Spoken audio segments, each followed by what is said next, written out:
Hemos llegado al último tema de esta serie sobre Satanás y los demonios y lo que vamos a tratar en él es el destino de Satanás y de las huestes de maldad. Llamo vuestra atención a Apocalipsis capítulo 20, versículos 7 al 10. Y dice la palabra: cuando los 1000 años se cumplan, Satanás será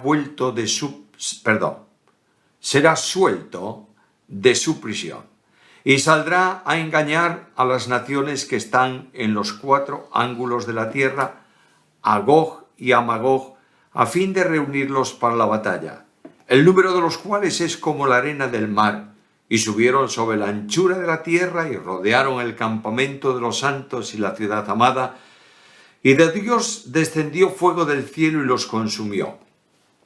Y el diablo que los engañaba fue lanzado en el lago de fuego y azufre donde estaban la bestia y el falso profeta, y serán atormentados día y noche por los siglos de los siglos. Esta expresión siglos de los siglos es una forma muy típica de los hebreos para hablar de perpetuidad. Tendrán un tormento sempiterno, es decir, no terminará más. Para entender esto bien en condiciones, tenemos que conocer que los demonios, Satanás, como ya hemos estudiado, han sido derrotados. Durante el tiempo del ministerio de Jesús en la tierra, Cristo expulsó demonios. Cristo liberó endemoniados. El ejemplo del Gadareno, por citar uno de ellos, es muy elocuente. Y a través del poder de Jesús, los demonios se sujetan a Cristo, pero se sujetan también a sus discípulos. El Señor los envía de 2 en 2 para predicar el Evangelio y para echar fuera demonios, y así ocurre. Y cuando vas a Hechos de los apóstoles actúan a veces contra manifestaciones diabólicas en personas, liberando, por ejemplo, a la muchacha endemoniada, la pitonisa, que produjo un serio conflicto en el ministerio, en el trabajo del apóstol Pablo. Ahora, Dios llevó a cabo la victoria definitiva en la cruz del Calvario. La cruz es el proyecto de salvación eterno de Dios. La cruz no es un accidente en la vida de un hombre. La cruz es la determinación eterna establecida en el plan de redención. En el plan de redención que Dios ha elaborado y ha decretado y ha establecido antes de la creación del mundo, Dios determinó que su Hijo muriese por los pecados del mundo. Y Él envió a su Hijo al mundo para ser el Salvador de los pecadores. Y el resultado de esta acción de Cristo es un resultado liberador. Leo la carta a los Colosenses, capítulo 1, versículo 13, y ahí encuentro aquellas palabras de que Dios nos libró del poder de las tinieblas y nos ha trasladado de la potestad de las tinieblas y nos ha trasladado al reino de su amado Hijo. El Padre que planeó la redención dio al Hijo la vida de su Hijo en precio del rescate. El apóstol Pedro, en carta primera, capítulo 1, versículos 18 al 20, dice: sabiendo que habéis sido rescatados de vuestra manera de vivir, la cual recibisteis de vuestros padres, no con cosas corruptibles como oro o plata, sino con la sangre preciosa de Cristo, como de un cordero, sin mancha y sin contaminación, ya destinado. Y realmente ese destinado, el verbo destinar, es literalmente el verbo predestinar, ya predestinado desde antes de la fundación del mundo. Por la obra de Cristo el creyente es rescatado, comprado de la esclavitud del pecado, liberado de la acción de Satanás. Nosotros, en nuestra condición natural, somos hijos de ira, lo mismo que el resto de las personas. Y en la obra de redención, estos esclavos por voluntad propia son literalmente, por la gracia, liberados de esa situación. Y de la muerte pasan a la vida. Recordáis que Cristo, cuando habla de salvación, por ejemplo Juan 3:16, porque de tal manera amó Dios al mundo que ha dado a su Hijo unigénito para que todo aquel que en Él crea no se pierda, mas tenga vida eterna. La vida eterna solo es potestativa y privativa de Dios, solo es eterno Él. Nosotros tenemos vida eterna por identificación, por comunión con Cristo. Juan me dice que en Él estaba la vida, y al vincularme el Espíritu Santo con Cristo, la vida eterna de Cristo en su naturaleza viene a ser hecha participante mía, o de otra manera, para decirlo más fácil, yo vengo a ser hecho participante de la divina naturaleza. Y Dios me traslada al reino de su Hijo. Y este reino de su Hijo es una expresión que está establecida a lo largo y ancho de toda la Biblia. Dios ha establecido su reino en la tierra desde el principio y colocó en el principio a Adán como regente de ese reino. Y ese reino va progresando, va manifestándose hasta que llega al tiempo presente. Y en el tiempo presente se nos dice que el reino de los cielos es un misterio. Mateo capítulo 13. Y notaréis que en ese pasaje se utiliza el término reino de los cielos tanto para algo que tiene que ver con el reino literal futuro que Dios va a establecer en la tierra, como el reino definitivo, continuado, absoluto de Dios en la tierra. Dios reina porque es rey. Y en el tiempo presente se manifiesta el reino en un pueblo que sirve y obedece a Dios, aceptando su voluntad sin reservas. Y pasaremos este tiempo y seremos llevados a su presencia. Y Cristo vendrá a la tierra y Cristo inaugurará el reino milenial. Y durante ese tiempo, que es de 1000 años, que es una expresión más del reino, no él con artículo determinado como algunos quieren enseñar, que solamente es el reino, el milenio. No es así. Mateo 13 habla de la iglesia y no habla del milenio y le llama reino de los cielos. Por tanto, cuando llegamos ahí en el milenio, el Señor gobernará en todo el mundo cumpliendo el programa divino y dando libertad. Él vino para liberar. Y todos los que entran al milenio, como lo sabéis muy bien, hemos visto algo de esto en la serie sobre escatología, los que entran al milenio son salvos por gracia mediante la fe. De otra manera, lo voy a decir con toda claridad, nadie puede entrar al reino de Dios en la tierra, en el milenio, al reino de Dios en general, que no haya nacido de nuevo. Y Nicodemo, que pensaba que podía entrar al reino por sus acciones, por sus obras, recibe de Cristo una respuesta contundente. Si no naces de nuevo, ni ves ni entras al reino. ¿Lo entendemos bien? Nosotros estamos en el reino y la experiencia en este reino es de una herencia definitiva. Todo cuanto Dios hizo es de Cristo y como nosotros estamos en Cristo, somos herederos de Dios y coherederos de Cristo. Ahora, durante el reino milenial, la iglesia aparece vinculada al rey. La enseñanza bíblica es muy clara. En Apocalipsis aparece unida al rey sentada con él en su trono. Apocalipsis capítulo 3, versículo 21. En Apocalipsis 5, 9 y 10 aparece reinando con él en el tiempo del reino milenial. En 1 Corintios capítulo 6, versículo 2, la iglesia está con Cristo juzgando al mundo. En 1 Corintios capítulo 6, versículo 3, la iglesia está juzgando también a los ángeles.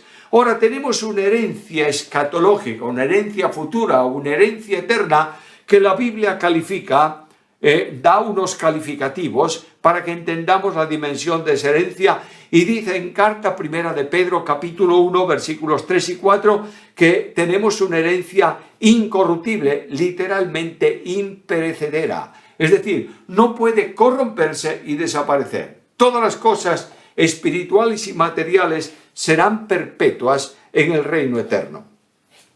A veces guardas con muchísimo cuidado algún recuerdo, no importa lo que sea. Yo hace unos días encontré en mis cosas viejas, estaba buscando una fotografía para un amigo y encontré en mis cosas viejas una cajita de fotografías y un papel en donde yo había anotado algo personal. ¿Hace cuántos años? No sé, pero no menos de 60. Tú sabes que no se puede leer, porque ese papel se ha deteriorado y las letras están como cuando tú le echas agua encima de una escritura. De modo que algo que tú amas se deteriora. Puede ocurrir que tú creas que tienes un tesoro y no tienes un tesoro. Había una señora en la ciudad cuando yo era un niño y se contaba este caso entre la gente de la ciudad, mi ciudad era muy pequeñita entonces, de una señora que había invertido sus ahorros en un brillante, en una sortija con un brillante. Y cuando ya era mayor dijo, voy a vender el brillante, voy a dedicarme a vivir tranquilamente, y lo llevó a una joyería que se llamaba la joyería Antolín. Yo conocí mucho a esa persona. Y este joyero, esta señora le dijo, mira, tengo este brillante que compré hace tantos años, esto, tásamelo por favor y a ver cuánto puedo pedir por él. Y él le dijo, bueno, ven mañana, porque hoy no se examina, antes no se examinaba un brillante rápido como se examina hoy. Y al otro día, cuando la señora fue, le devolvió la sortija y le dijo, tengo una mala noticia para usted. Dime, esto no vale nada. No es un brillante, es un cristal. ¿Cómo? Sí, te han engañado. De manera que esto es lo que ocurre con el mundo, pero nuestra herencia, nuestro tesoro celestial, no puede ser deteriorada, y dice que también es incontaminada, sin defecto, no es una herencia cualquiera. Todo lo que procede de Dios es siempre sin defecto, es una herencia segura porque está reservada en los cielos. Si alguien me puede decir ahora, bueno, la herencia es segura, Dios la cuida en los cielos, yo tengo la seguridad de que no se va a perder, de que está allí reservada, pero tengo yo la garantía de que voy a estar reservado para la herencia. ¿Cómo? Sí. Si yo pierdo mi salvación, no puedo alcanzar la herencia. Me condeno. Pero es que la Biblia enseña categóricamente que no solamente Dios reserva la herencia, sino que Pedro dice, para vosotros que sois guardados por Él, reservados por el poder de Dios. Dios no permite que nadie que haya creído se pierda. No es posible.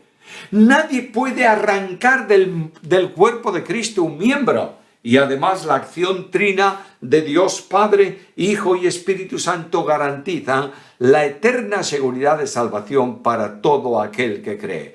Estamos en una esfera de relación, porque el lugar a donde hemos sido trasladados es el reino de su amado Hijo. Y este reino le pertenece a Cristo porque lo ha conquistado por derrota de aquel que lo había usurpado en la cruz del Calvario. Así que dice la Biblia que Cristo se identifica con los hombres y se hace hombre para que, como los hombres participaron de carne y sangre, Él también participe de lo mismo con un propósito: destruir por medio de la muerte al que tenía el imperio de la muerte, esto es, al diablo. De modo, mi querido hermano, que ya ha comenzado a manifestarse la derrota de Satanás. Satanás ha sido destituido, derrotado. No tiene autoridad ninguna ya sobre los reinos del mundo y sobre su gloria. Y alguien me dice, pero si la Biblia está diciendo que el mundo entero yace en el maligno. Vuelvo a decirte que hay una potencialidad en la obra de Dios. Ya está derrotado.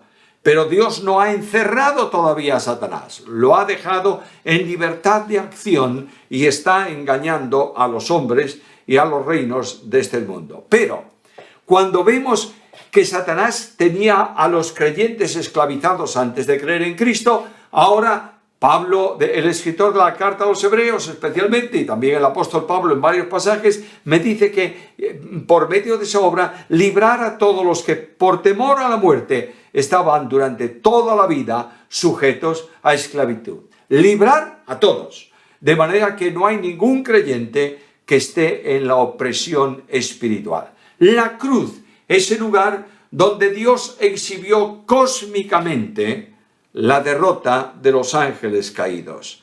Habrá un juicio final para Satanás y para su reino, pero ya puedes mirarlo como derrotado. Por tanto, Dios derrotó a las fuerzas de maldad y las sujetó definitivamente venciendo sobre ellas en la cruz.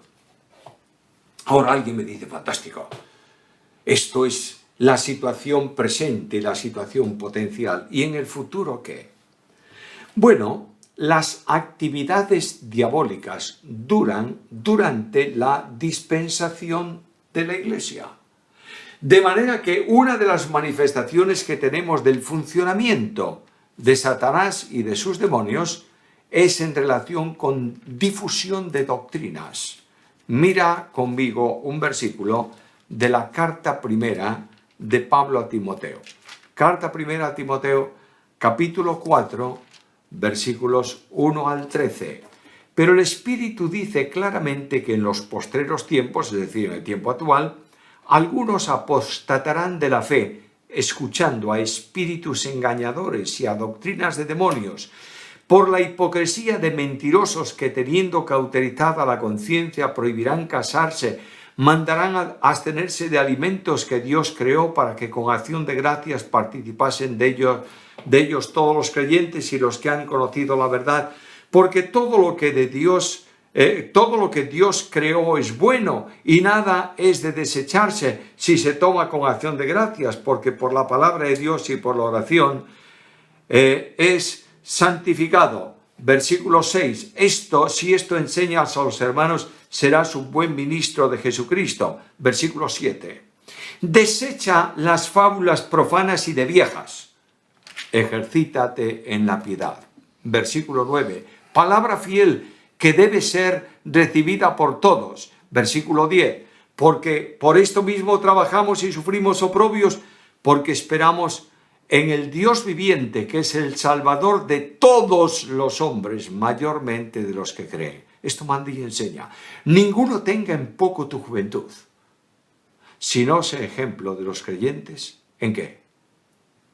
En palabra, conducta, amor, espíritu, fe y pureza.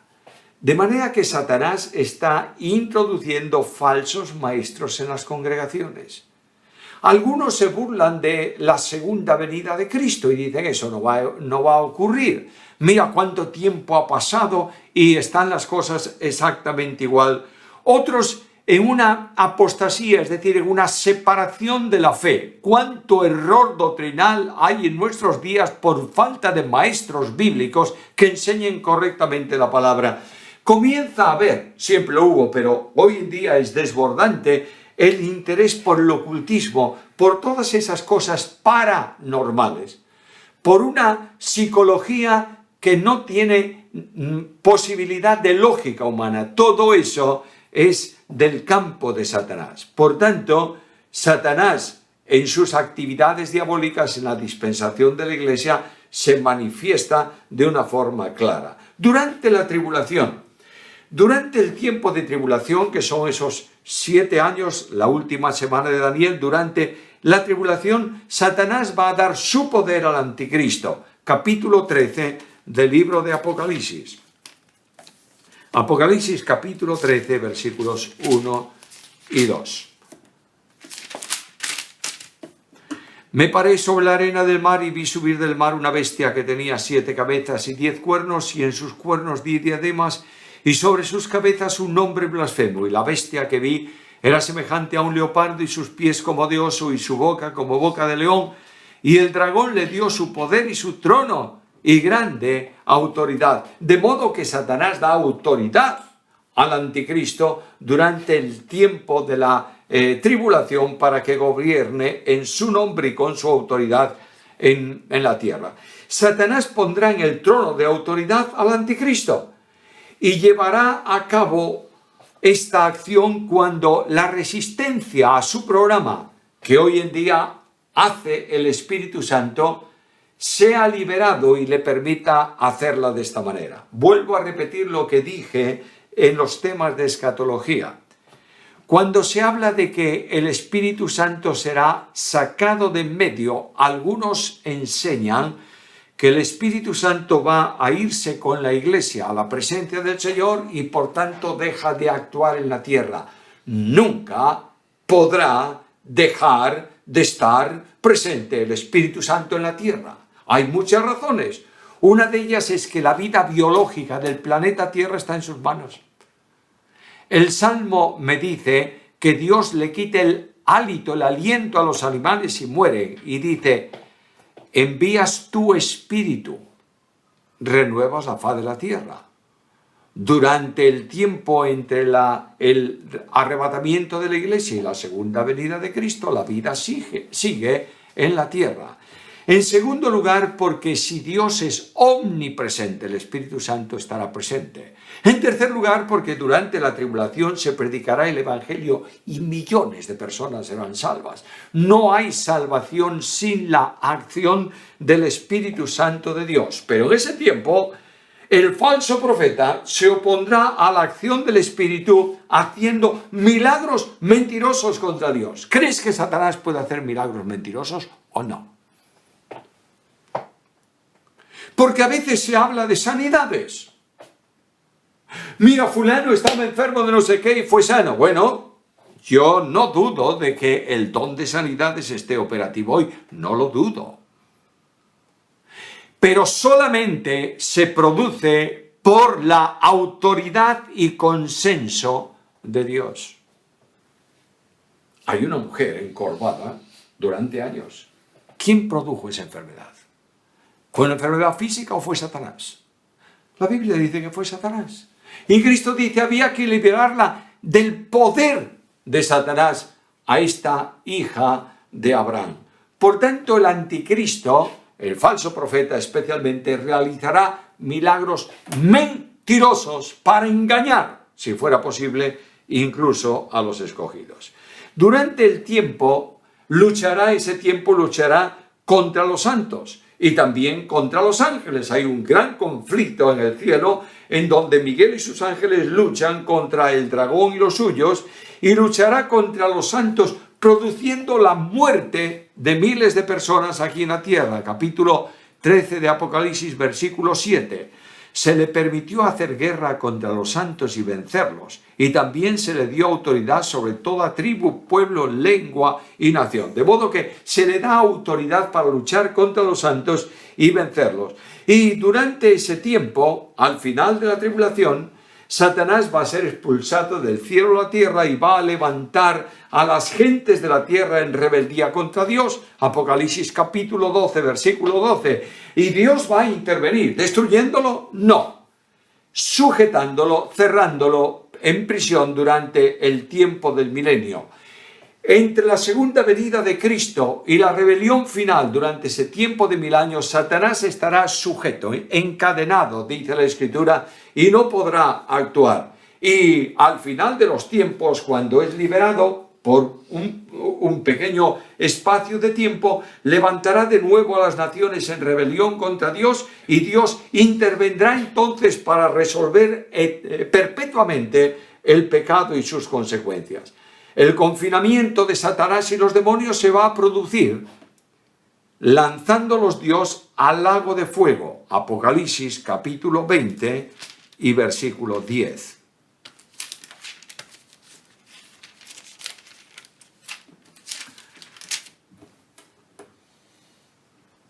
Y el diablo que los engañaba fue lanzado en el lago de fuego y azufre donde estaban la bestia y el falso profeta, y serán atormentados día y noche por los siglos de los siglos. Es una situación irreversible. A Satanás le acompañan los demonios.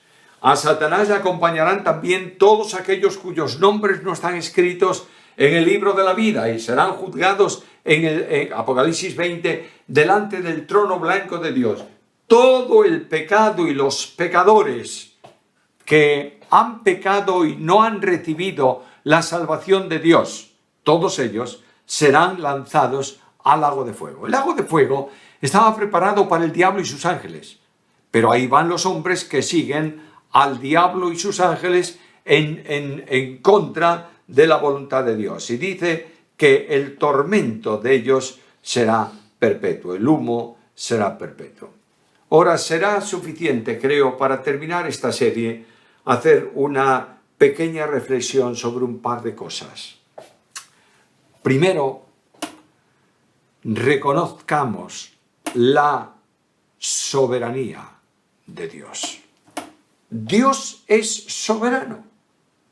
Y siendo soberano y siendo omnipotente, el único recurso de confianza y de poder para victoria es Él mismo. De manera que nuestra gran necesidad es dejar de estar pensando permanentemente en cosas que no son de Dios y volvernos incondicionalmente a Dios. Y a pesar de la situación que hay en nuestro entorno, a pesar de los problemas y de las dificultades, a pesar de las inquietudes y circunstancias adversas, tenemos que decir, como dice la Biblia en Apocalipsis, nuestro Dios reina. Y hay una advertencia personal que yo debo tomar para mí en el día de hoy y que quiero compartir también con vosotros. Carta segunda de Pedro, capítulo 3, versículos 14 y 15. Por lo cual, oh amados, estando en espera de estas cosas, procurad con diligencia ser hallados por Él sin mancha e irreprensibles en paz.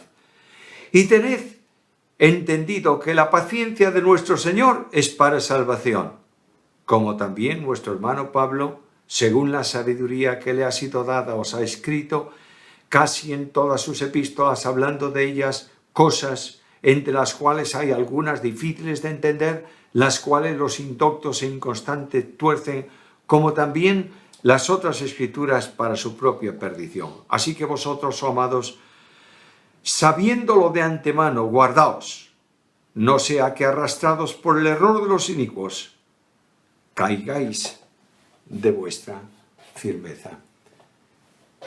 Pensad en el futuro.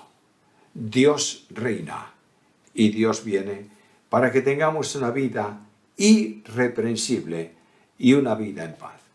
Si estas reflexiones que hemos tenido durante todo este tiempo sobre ángeles y demonios han servido para, más que ilustrar nuestra mente, hacernos reflexionar en nuestros corazones, daré por bueno el tiempo que hemos utilizado. No estudiamos la Biblia para saber más de la Biblia. Estudiamos la Biblia para vivir más conforme a la Biblia. Que Dios nos ayude para que usando toda la armadura de Dios podamos salir, permanecer, estar firmes en un terreno de victoria para su gloria. Que Dios os bendiga.